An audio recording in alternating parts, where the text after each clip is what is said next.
work session to order. Madam Clerk, would you take the roll, please? Brenham. Pugh. McBride. Livingston. Here. Teratio. Weaver. Barron. Here. Walker. Mackey. Here. English. Newton. Thank We you. have a quorum. Thank you, Madam Clerk. Administrator Brown, I will turn this over to you. Thank you, Madam Chair, members of council. Appreciate you attending this work session. Just want to open up, bringing our focus into how this ties into the purpose of our strategic plan. One of our strategic goals listed under number 4 is to plan for growth through inclusive and equitable infrastructure. Many of the items that we talk about today represent information that you have discussed previously. One of the items has already been approved, as you're probably aware of, and that's the public safety complex, so you'll just receive an update on that. But specifically today, we're going to have our construction manager at risk and our architect, which is MB-Con and LS3P, walk us through some project presentations where we're going to focus on looking at our Family Services Center. Just a brief reminder that Family Services Center includes are projected to include the Department of Social Services, the Department of Health and Human Services, the Department of Health and Environmental Control, as well as our partners that are also housed in the 2000 side of the Hampton Street location. And then we'll talk about voter registrations and elections and the Department of Juvenile Justice. And that came about as we've talked about the need to provide a space where the voter registration and elections office can conduct their business and have plenty of space to store their equipment that is used to when folks go out to vote. So those are the large capital projects that we'll be discussing on today. To give you a detailed look at what we project to have happen. And then we'll talk about some of the financial considerations, and then ultimately we'll talk about recommendations from the county administrator as it relates to this information. So I know we have a short amount of time. I'm going to ask our guest, which is, we're going to start off with LS3P, to talk about the Family Services Center as part of their project presentation. We'll start there. You should have this information in packets in front of you, and it should also be included in the agenda packet as well. So with that being the case, Madam Chair, if you allow me to recognize our guests, we'll proceed with the presentation. Yes, sir, Ms. Brown. And if you could just state who you are for the record and who you represent, and then proceed. My name's David Anderson. I'm with LS3P Associates, the architect that's helped the... Your microphone. I'm David Anderson with LS3P Architecture Group that's worked with the administration and MB-Con Construction to put together the studies associated with family services voter registration projects. So the first project, the Family Services, as you guys are aware, it's at Columbia Place Mall. It's at the old Dillard's facility. It's about 190 or 180,000 square feet. It's 90,000 square feet per floor.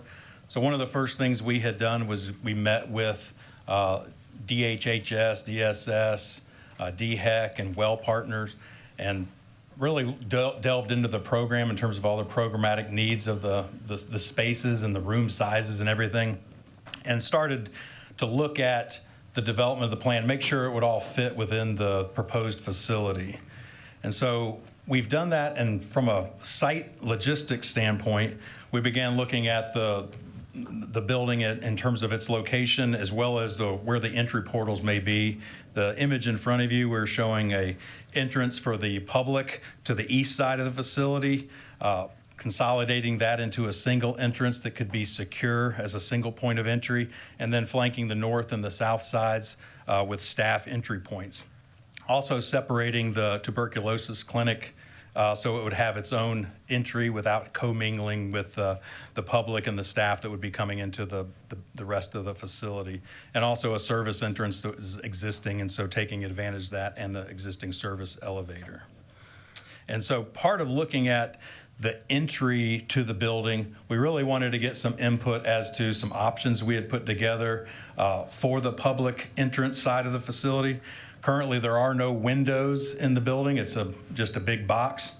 And so all of these three options show a window configuration, but really kind of focusing on the variation of the entry itself. And again, these are just ideas and studies that we have put together as part of this feasibility presentation. So the first one is kind of a very civic entry. It has the county logo on the top with the Family Services Center recognition at the lower area. Currently, it's all brick and it has these arches, which we'll show you in part of one of the options. But this is kind of just a complete reconfiguration of that entry for the public. The other option was kind of the same idea, but kind of taking that existing arches and putting in one of the a circular logo for the county into the spot, and then having maybe a perforated metal or something for the Family Services designation for the entry. And then the third option, really wanting to get input from you guys as to, maybe taking advantage of the existing brick that's currently there, and then integrating some of these other items that were shown in option 2 into that particular facade, in terms of just for wayfinding and designating, make sure the public knows where to go when they park in their designated area. Moving toward the interior, again, with that public entry to the right side of the plan, really comes into this public concourse or this lobby with a lot of periphery spaces related to like DHEC, preventive health and immunization. The Medicaid and DSS folks share kind of a waiting area off of the lobby. And then also having the stairs and the elevators right off of the core near the front entry, maybe going through the secure portal, but also just kind of really opening up the space as needed.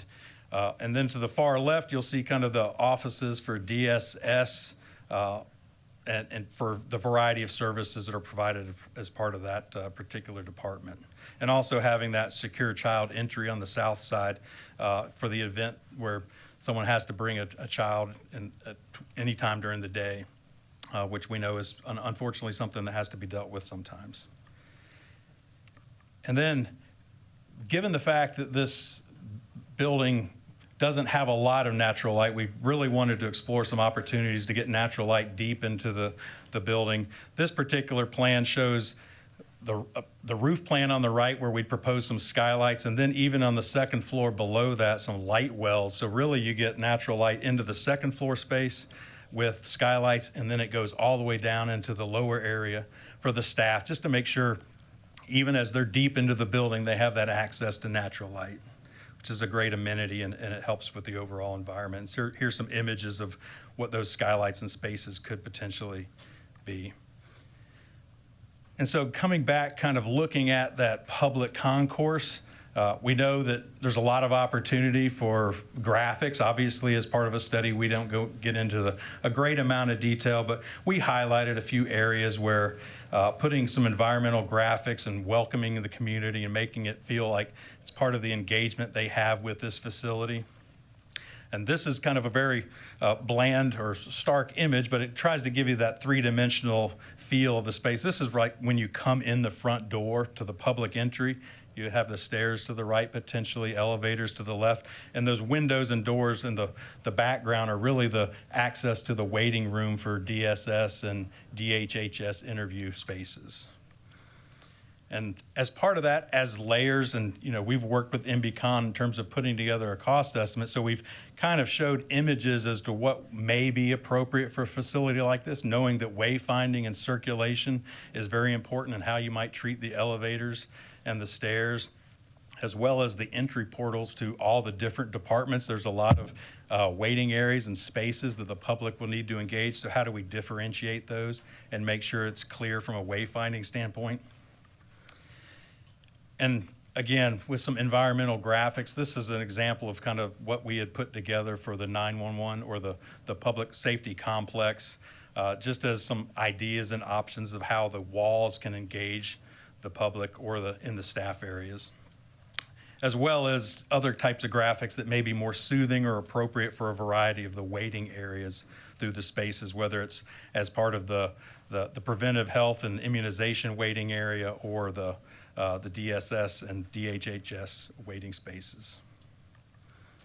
And also Child Protection Services, if they have kids that come in and brought in, just to break down the emotional aspect associated with some events and make sure that it's a very comforting and soothing type space that engages and deals with those circumstances in a very appropriate way.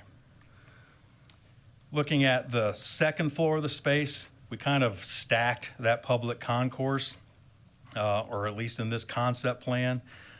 And then again, flanked some of the public spaces that they need to engage around it. There is some showing the DHEC admin spaces all the way to the right with a small training room and a large training room, potentially something that can be used as a community space as well to engagement with operable partitions to provide a variety of flexibility. We have the well partner space with exam rooms and clinics, DHEC vital records, and women, infant, and children spaces, all again are surrounding this public area where they'd have that direct connectivity to public. To the left of the plan, the DSS offices, a variety of components associated with the work that they do in terms of legal, business, economic services, et cetera. And then again, looking at the second floor, engaging in some of the graphics and opportunities. Not to be overly redundant, but we think that really kind of invites the public and engages the public and brings the space to life. This is a three-dimensional image of what that space could be. It's kind of looking from inside the building all the way to that exterior windows right above the public entry, and potentially that skylight we were talking about bumping up, and how that light could get permeated all the way down to the lower level with an opening in the floor. And then how the walls could be accentuated in a variety of ways, either celebrating the history of the county or honoring the community in whatever way is appropriate. And there's a myriad of options of how that can be addressed. And again, some other space images of interior spaces. This, again, you can see the arches outside of the windows. That's that existing condition on the second floor. This would be more of the community or the training area spaces that were part of the program. Again, I know we're diving into the details, but we kind of develop it in this level of detail, one, to just make sure the program fits, but also to communicate enough information to our construction partners that are putting pricing together to make sure it's appropriate. Again, the second level, this public concourse, large space with flanking departmental entry portals around the perimeter. And again, some waiting areas and how we can integrate graphics into even the waiting areas of the variety of spaces, whether it's the women, infant, children, DHEC vital records, well partners, et cetera. And not to leave out the staff areas as well, trying to invigorate the staff areas with graphics as well. This to the right is an example. We did the University of South Carolina Alumni Center, and they have an office space on the third level, and we asked them, what's a word that they would attribute to what they feel about belonging to that alumni center, and we turned that into a wall graphic, and that's something that could be utilized in this type of facility with the staff as well. And finally, the last slide, in terms of working through all of that development and those conversations with the administration and the contracting partner, MBCon, they basically put together a project cost for that 180,000 square foot renovation with some of that exterior work, and it's showing right at $47.7 million, including escalation projected for a few years out. Are there any questions on that particular quick summary and overview? Ms. Barron, you recognized. Thank you. So this is exciting to see actual pictures. I just have a couple of basic questions. And so with this, you presented us lots of photos and graphics. Are these photos and these graphics proposed within the budgeted amount that's showing before us? Because oftentimes, people will present a Cadillac version and then we don't have Cadillac money. So I want to know that this is real. What you're showing us is realistic for us to be able to do. It is. We've worked with MBCon Construction, gone through these images and kind of went space by space to make sure that, especially the public areas, the waiting rooms, are this type of scope of work would be included in their cost number. So yes, the cost does include this, as well as the skylights and the introduction of natural light into the space. I have a couple of questions, Mr. Chair. And then the other another question is about spacing. Are we going into this project noting that we're providing just enough space, or will it allow for room for growth?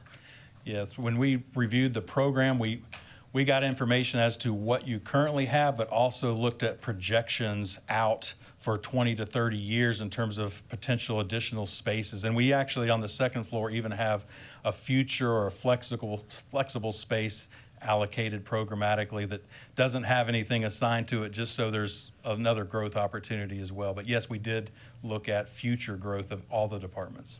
And my last question is, we talked in early conversations about providing space for possible local organizations and local nonprofits. Does this space or this proposed plan include space for them? I know we have our required partners, but Right. what about any other potential partners? Were those organizations taken into consideration? Yes, they were. There's not designated program areas, but there's that one flex space that's future space. But there's also training rooms and spaces that are a little bit beyond what programmatically was requested, but we wanted to integrate some opportunity where the community or those contributors could be potentially utilize a space, maybe not permanently, but at least certainly periodically. Thank you, Mr. Chair. Just a general question. Livingston and then. About finances, but I noticed there's no cost for FFE, furniture, fixture, and equipment. And Mr. Brown, this may be more to you, and that is, at what point we're going to know what that number looks like, because that could be a big factor in terms of expenditure moving forward. Yes, sir, Mr. Chair. So to answer that question, Mr. Chair, You recognize Mr. Livingston, we're providing the space, but we expect that those agencies would fill the space with what they need to do the work in those spaces. So that's similar to what they do in other places. So the county would not be providing like desks and chairs or whatever. We would be providing the renovated space, and they would provide what they need to furnish in whatever manner they felt represented what they needed, sir. So that would not be a county expenditure. That explains that zero. Weaver? Thank you, Mr. Chairman. So am I reading this right? The total building square footage is around 154,000? Is that right? It's actually right at 180,000 square feet, 154 programmatically, but that doesn't include circulation and public areas. Okay. So that it is 180 total, or just under. Are you familiar with what, you may not know this, what's the current DSS building on Two Notch? How many square feet is that? It's considerably less, I think.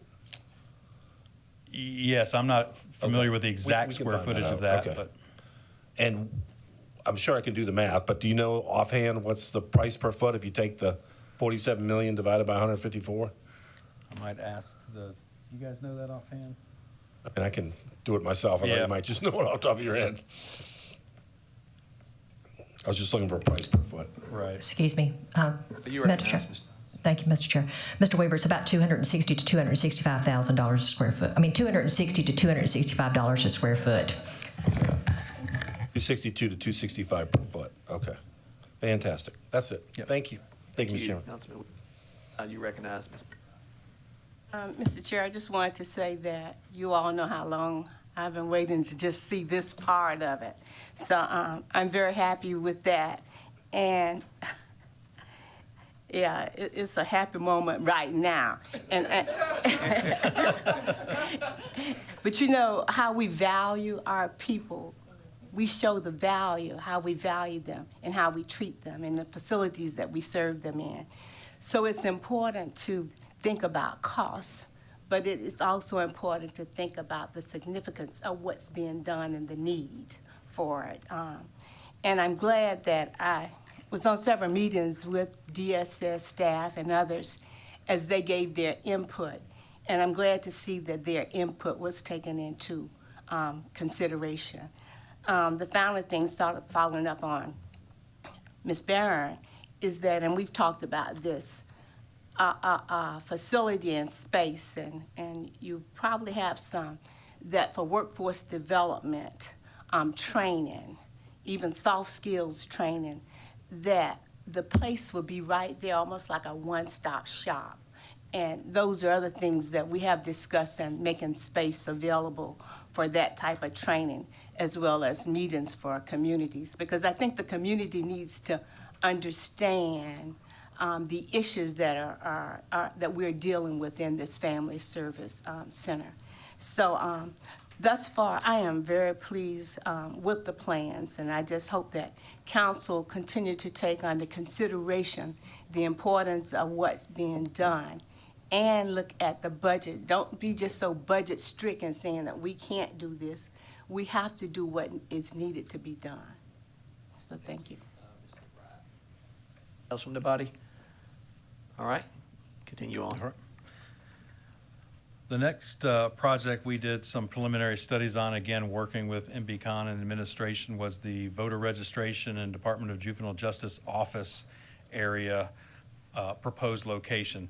Still at Columbia Place Mall, but it's looking, this image is showing the old Burlington facility, and you might recognize it. It's the 911 or the public safety complex is proposed for the lower level of the same facility.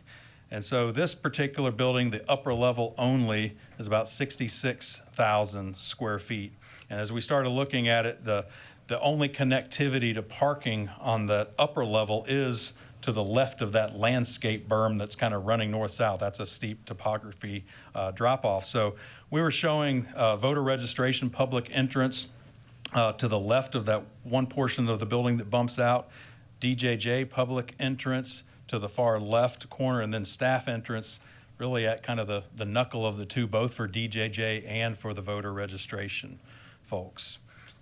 And as we started looking at developing a program and a potential floor plan for this, you know, a good portion of it is the warehouse space. It's about 21,000 square feet, but having that direct connectivity to the existing loading dock was important in terms of being able to move machines efficiently in a cost-effective manner.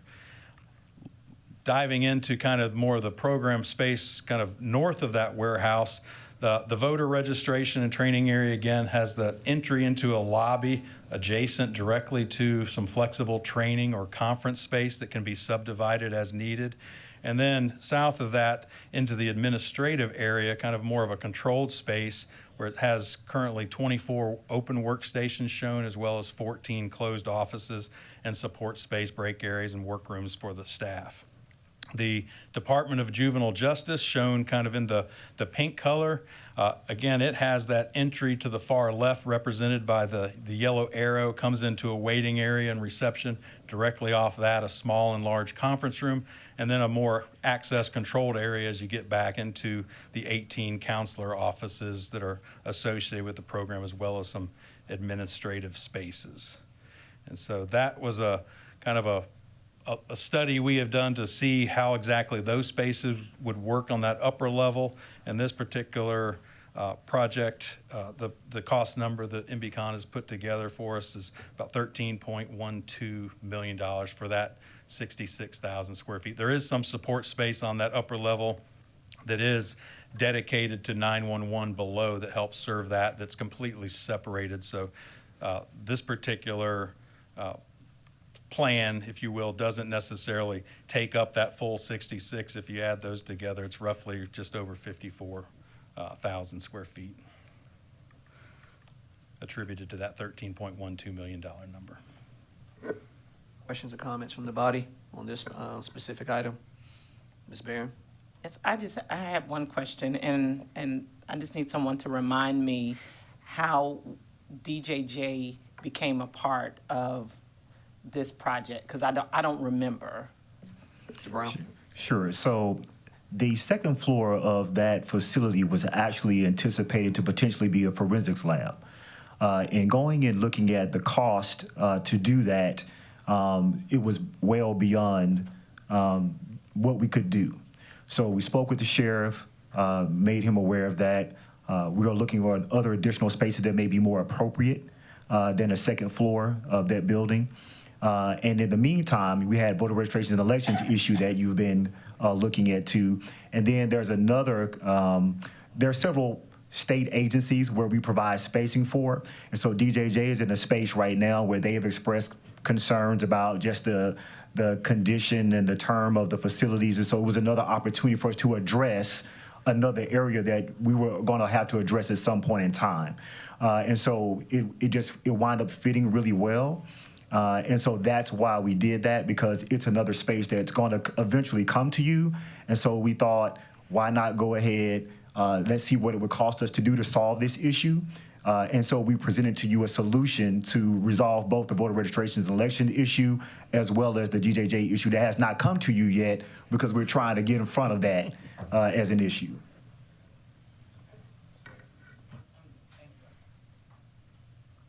What else? Recognize Ms. Wright? Absolutely, you may. Absolutely. Mr. Brown, so all of the facilities and the entities that we're talking about now are programs, are facilities that we, by law, have to provide space for. Department of Juvenile Justice, Department of Health and Human Services, the Department of Social Services, and Department of Health and Environmental Control are agencies that we have to provide space for in our county. So all of the ones that we've mentioned and discussed so far. Yes, ma'am. I just wanted the public to understand that. Thank you. Other questions? All right, continue on. All right. And the last project is the public safety complex. Just to get an update on that, as you're aware, that planning has already kind of taken place. The demolition actually out at the facility is already underway, and the estimated start of construction is next month with an estimated completion of around December of 2024. It's in the same complex we were just talking about, the old Burlington, but on the lower level. And so just as an update in terms of how that parking worked out in terms of the secure parking for 911 and the parole, pardon, and probation staff, there's a secured area. There's also very secured entries for the staff of 911 and PPP. And 911 does have a visitor entrance, but there's a series of secure access control that they have to go through to even get into that facility as well. And then a public or visitor entry for the PPP area, the parole, pardon, and probation. Also have that loading dock area is a secure zone, as well as the equipment yard that supports 911 as a criteria that's required for code as part of a 911 facility. And then as looking at that lower level plan, just to give you an idea of the breakout between the call center and the parole, pardon, and probation offices, this is kind of how that floor plan laid out in terms of a majority of that being for 911. The parole, pardon, and probation, it does have space for 36 open office areas. The waiting area directly off of the PPP entry with 3 interview rooms, and then some support work areas and break room, and then a conference and training area that's also part of that program. Its own separate mechanical, electrical, plumbing, so it's not connected in any way to 911 call center. And then in the 911 area, again, that secure visitor entry on the east side of this plan, and then the staff entry on the northeast corner. But basically, if visitors do come in, there is access to a large training and conference room. There's also a media room. Both of those spaces are outside of the secure access control. But then moving left on the plan from those spaces, it's all very heavily access controlled in terms of the situation room, the training room, real-time crime, and then the 911 call center itself that has the consoles. 38 consoles planned on day one with space for an additional 6 directly across from the admin offices.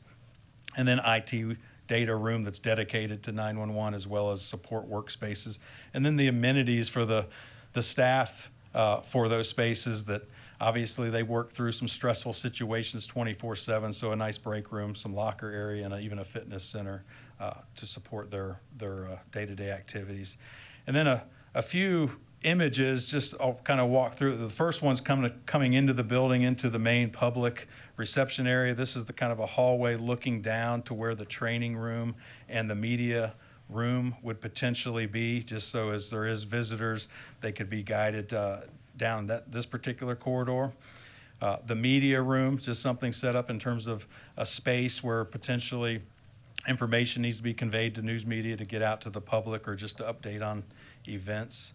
Moving into the secure area, the corridor where there's visibility into the 911 call center and all the consoles, so there's, without having to go into the space in the event there might be a tour, or just so there's good transparency as administrative staff are across the hall, but they have great visibility into the space. Moving into the call center space of the consoles, kind of this image just shows the configuration with a little raised platform on the left side for the supervisor's console stations. And you can see an example in the background of a wall graphic that's been discussed for this particular location. And again, a little bit more of a zoomed in with Richland County being highlighted as part of the graphic, and just showing how the console configuration would be for the space. And then finally, an image of the break room. Again, a nice amenity for the staff to make sure they've got a zone to be able to de-stress in and so forth. And that's the last image we have for that particular project. If there's any questions. Questions from the body, Ms. Barron? Thank you, Mr. Chair. So I'd like to address this question to Mr. Brown. Presently, how many consoles do we have in where we are now in the call center? So currently, that actually be a good question for the sheriff's department. But right now, we have to recall that this space that we're actually providing, we have, I'll just say, joint services with the city of Columbia. So really, it's not so much how many consoles we have per se, as it relates to that combination of services that are provided through Richland County Sheriff's Department and the city of Columbia. And so, I just want to address this because many of us have toured that facility. It's very tight. And so I'm assuming that this partnership will continue. And I definitely want to just lift up room for growth. I know that there's 6 additional, but if you said it's 36 or 32? 38. 38. With 6 additional. With 6 additional. And so the challenge that I would have if, let's say, they have 36 right now, and then we get an additional 6, given the growth that we anticipate here in Richland County, we're probably going to need some more. So I would just be curious as we move forward with this process to make sure that we have ample space for the call center to expand if needed. And keep in mind, thank you for that. All of these projects were done directly working with the agencies and getting feedback on them for current needs and future growth. So we did not do this in a vacuum. So I hear what you're saying. I just want to make sure it's clear that all the agencies, whether Richland County or state agencies, we met with the leadership, got direct input from them, and added that information into these various cost estimates and projections. Understood, but it still goes back to the thought that a lot of times with budget requests, we get budget requests and they say they need X amount of dollars, and then we say, well, no, we can't do that. And so that's why I would just like a concrete number just to be sure, because I think that the staff has done an excellent job in this partnership and having an ongoing conversation with those agencies to ensure that they get exactly what they need. And so I hear you, but I didn't know if it was one of those let's make a deal moments. No, ma'am, we didn't ask for any deals. We asked people what they needed. Mr. Brown, I'm No, assuming. I want you to know. I just want you to So, know. Mr. Brown, before I get to Ms. Newton, so, Mr. Brown, I'm hearing you say that this plan, so, Mr. Brown, I'm hearing you say that this plan not only takes into account what the sheriff and other law enforcement agencies have stated to you and your team as to what they needed, but have they seen this plan yet, or have you had a chance to discuss it with them or review it with them, or you waiting till after tonight? No, sir. The public safety complex, and I can have the team speak because this is an ongoing project. There's ongoing conversations with the appointed sheriff personnel that are kind of overseeing this project on behalf of the sheriff's department. But I can let our construction manager at risk and architect talk about those continued conversations as this project actually moves along. As long as they're giving input and that is being taken into account as you've stated clearly it is, that's more than sufficient for me. Ms. Newton? You just asked my question. Thank you. All right. Additional questions or comments from the body? Ms. McBride and then Mr. Livingston. Just a reminder, an update in terms of the budget, because this is shared with the city of Columbia, right? So budget-wise, just the county is responsible for the facility, The county is taking care of the facility. That is correct. but the city does have a contract with the county, and we work together to help pay for the actual services. And I know this is sort of different, but I'm just trying to make sure. It is, and what I can do is we can get the details, because that is a little nuanced as it relates to how that relationship works. But in terms of this facility, I want to make it clear that we are committed to the 911 center for the purposes of providing the necessary space. And so we're not asking and have not asked the city to pay for that, because we feel as though the facility itself is needed to provide the service. There may be other conversations about how we're going to do, staffing and, other types of things, but that's separate from us actually providing the facility so that that work can be done in a place that can be effective, up-to-date, modern, and provide the necessary working conditions to meet a 911 center's needs. Because within the facility, there are certain technical needs, particularly in this type of facility, with the technology and the furniture and all the extras. Is the county still responsible for that area also, or is this something that the city will pitch in? So keep in mind, so you have the 911 in terms of the funding that goes into 911, there's different components. Right. So that's why I'm talking about it in general that way, because there are certain funds associated with 911 that are applied, and then there is money that the county can be applying and money that the city could be applying, or whatever other jurisdiction. So that's why when we talk about the facility itself and what we're asking for, or what you've actually already approved, we're really talking about the funding that the county is doing related to the construction of the 911 facility. But hearing your questions, I can come back and provide you more in-depth look at how that breaks down in terms of 911 operations in Richland County, so that you could have that. But I do want you to separate those things out from the construction of the facility. And I did separate those, but the construction of this is different because there are certain technical areas in this that's not required in some of the other construction. And that's why I addressed the question sort of differently in terms of just construction and the technology that has to be a part of this construction. But all that is inclusive, is my understanding with the construction. So to make sure I'm answering your questions specifically and directly, I'll follow up with you to make sure I'm getting your specific things that you're looking for when you say they're already included. Okay, Yes, ma'am. Livingston? thank you. I want to kind of get back to my question about fixtures and furniture, because we're talking about building a really, really nice state-of-the-art facilities here. And if there's no commitment from those agencies, particularly from our delegation, whomever provide the fixture and furniture for these particular buildings, I've been to DSS. It's not going to work to build a new building and move all the current furniture and fixture into the building.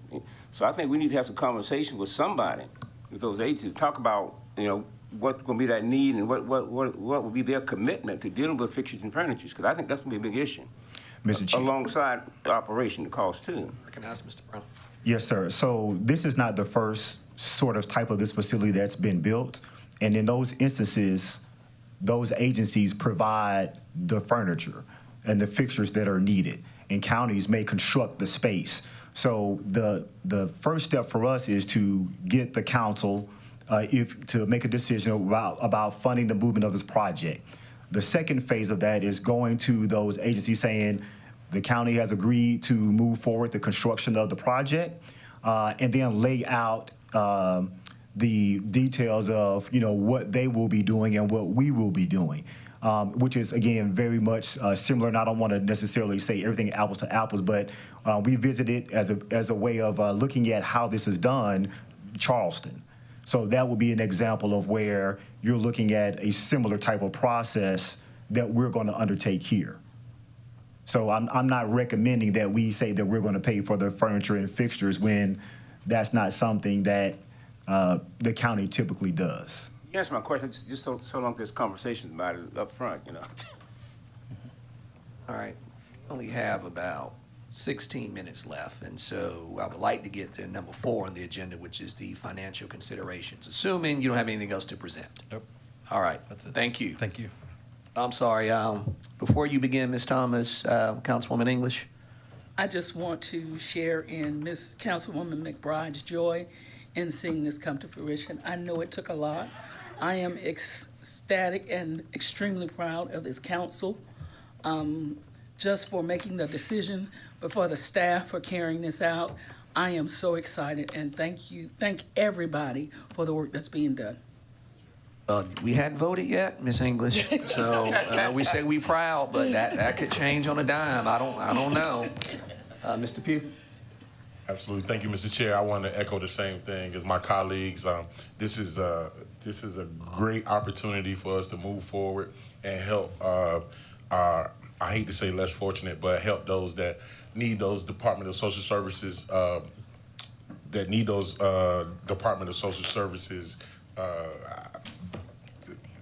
the services that they provide. And we've took a hard hit in the media this week. That's the point I wanted to get to. So for us to be able to sit here and talk about capital projects, I hope everybody's tuned in and that they understand that we are working towards doing something about this issue. Councilman Pugh, the hit that we took in the media, the story ran on the same day as we were getting ready to have a meeting about capital projects. So what a coincidence. All right. Ms. Thomas? I'll make this brief. Y'all know when I get to money, I just talk very quickly. No. Don't talk fast through the money now.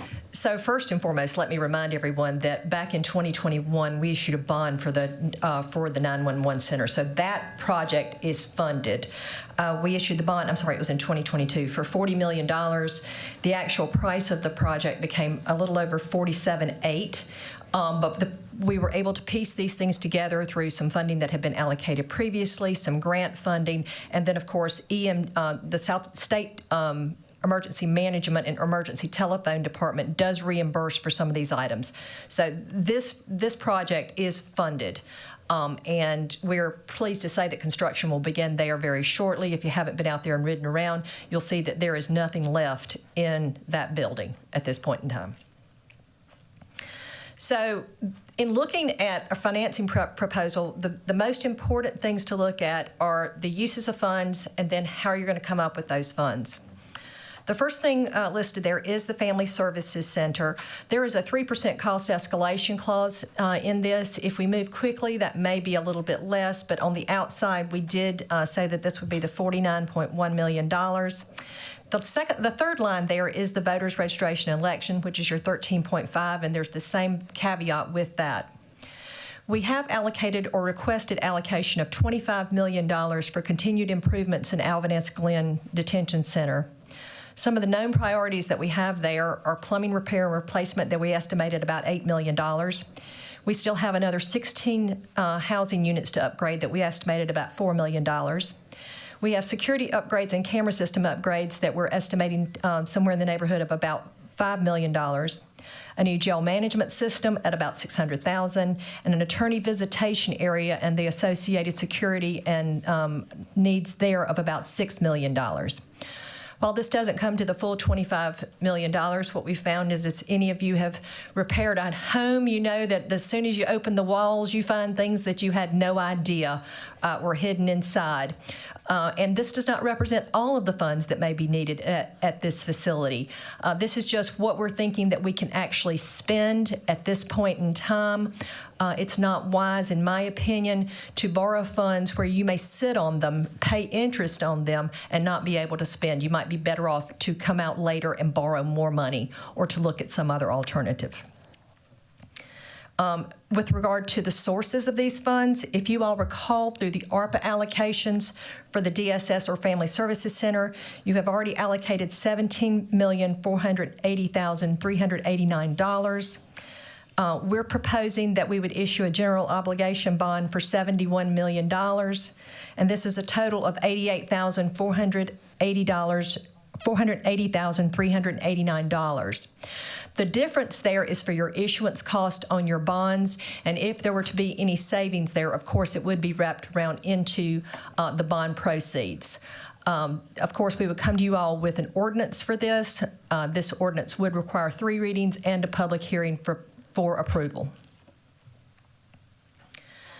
The next page that you have there actually shows the $71 million and what that actually does to our borrowing capacity. If you recall back in the spring, we had First Tryon advisors come and show you what our actual available 8% debt limit or 8% funding was, and actually what we collected in millage for debt service. There is a 10 mil allocation annually on the millage for debt service. And we are proposing that to use the balance that has accrued there, and with about a $12 million cushion left to actually issue this bond. The next slide here shows. The next slide here actually shows what that would do to our borrowing capacity. What would happen is if we issue the $71 million, we will be left with about $12 million in borrowing capacity that sits in our debt service fund. That would mean that if at any point in time there were to be an emergency or we would need to go out and borrow more money for some catastrophic recovery, we would have funds to be able to do this. So what does this bond issue mean? Right now, we would issue $71 million in new money. We do have one bond that is up for refunding. If by some chance the market is favorable, we might consider requesting council to allow us to refund that bond, but that would only result in lowering our use of debt service funds. This actually would also, as I said, leave about $12 million in debt capacity that would allow us to address any unforeseen issues during this project. It leaves a comfortable $12.4 million there. The debt capacity at that point then quickly recovers at about $8 to $10 million a year based on conservative growth of only 1%.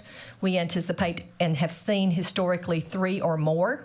So that could potentially grow quickly, and that would be repaid from the 10 mills that we collect for debt millage. This means that there would not be a required tax millage increase, so no tax increase.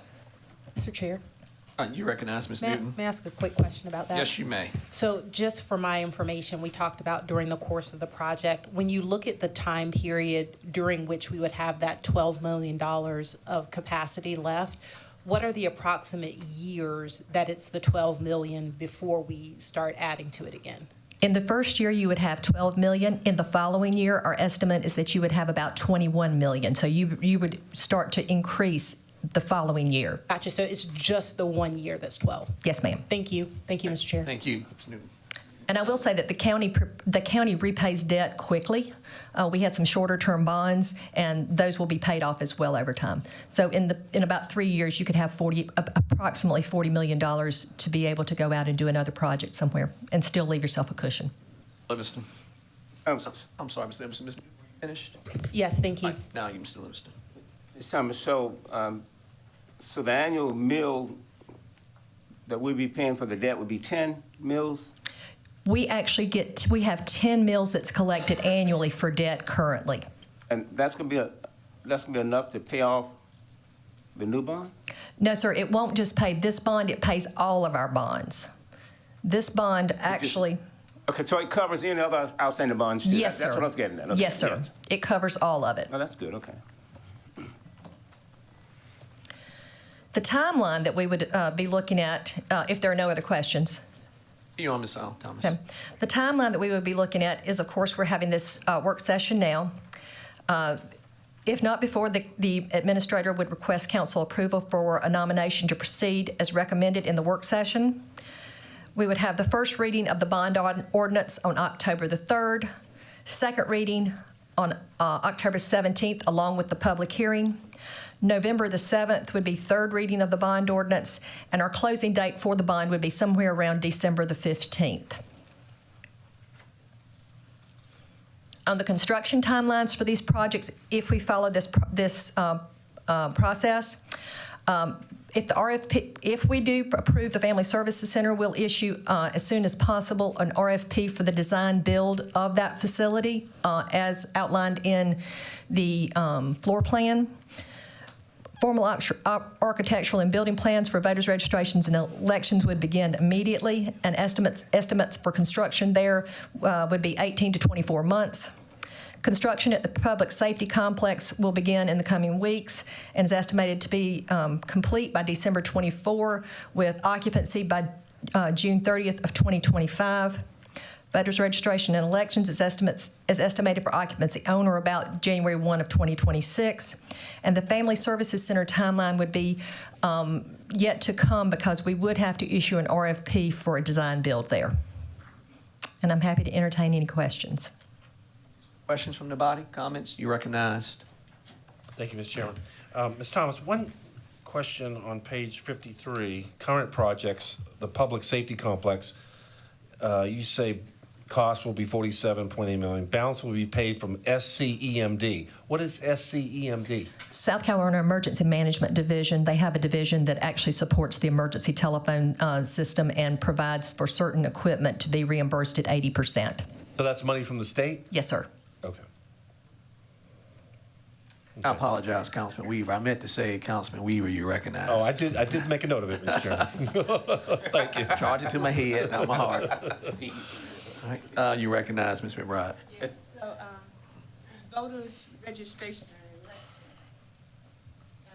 is projected for January 1st, 2026. That's because we're able to project that time rather than the Family Service Center. Can you explain that part? Yes, ma'am. The top floor of that building was actually contracted to be built at the time the 911 center, but because it was not cost effective or feasible, we actually were not able to move forward with it. So because that contract had originally been written to do both floors, we would be able to move forward with that contract that exists at that facility. And given with the contractors and that we've been working with on the Family Service Center, there's no projected time as to it would be 2, 3, 4, 5 years out.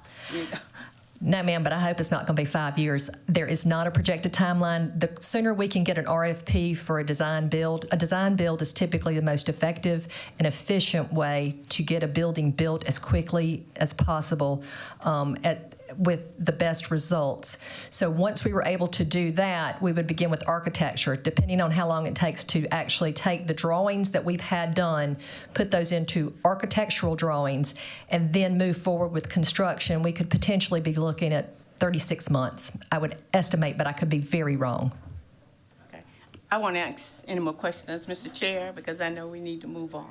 All right, Ms. Member. Anything else from anyone? Thomas, anything else? No, sir. Thank you very much for hearing me. Thank you. Mr. Brown, you have that look on your face as if you're eager to offer up something. No, sir, Mr. Chair. I would just say that this item is before you. We can talk about it under my administrator's report, but ultimately you will be receiving a recommendation from me to proceed, move forward to allow us to construct these projects and to award the funding so that we can actually move forward with these capital projects as they've been presented to you. Recognize Ms. McBride. Is there a possibility for a motion to be made now so that we can? For a work session, no, Okay. ma'am. Thank you. But tonight is a possibility. Go ahead, Ms. Song. Motion to adjourn? Second. Moved properly second. Any discussion? There being none, Madam Clerk? Brenham. Pugh. Yes. McBride. Yes. Livingston. Yes. Teratio. Weaver, Yes. Barron, Yes? Walker, Yes. Mackey, Yes. English, Yes. Newton. Motion approved. All right, we are adjourned for the next 3 minutes.